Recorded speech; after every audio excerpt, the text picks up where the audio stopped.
আমার প্রিয় মায়েরা বোনেরা, আপনাদের জন্য একটা হাদিস বলে শেষ করব। বিশ্বনবী বলেন, আমার মায়েরা খেয়াল করে শুনুন, বিশ্বনবী আপনাদের উদ্দেশ্য করে বলেন, আল মারআতু ইযা সাল্লাত খামসাহা ওয়া সামাত শাহরাহা হাফিজাত ফুরুজাহা আতাআত বা'লাহা ফালতাদখুল মিন আইয়ি আবওয়াবিল জান্নাতি শাআত।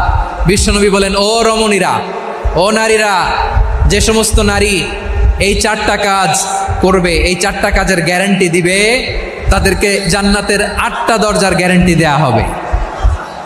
কি 4টা কাজ? 1 নম্বর, আল মারআতু ইযা সাল্লাত খামসাহা, যে নারী 5 ওয়াক্ত নামাজ পড়ে। কি করে?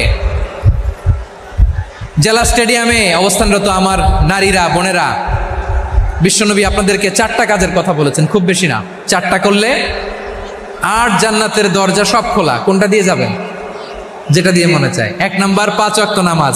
আমার বোনেরা জোহরের নামাজ পড়তে পড়তে এটা আসরে নিয়ে যায়, আসর পড়তে পড়তে এটা মাগরিবে নিয়ে যায়। এরকম আসরে নাই, লালমনিরহাটে হয়তো নাই।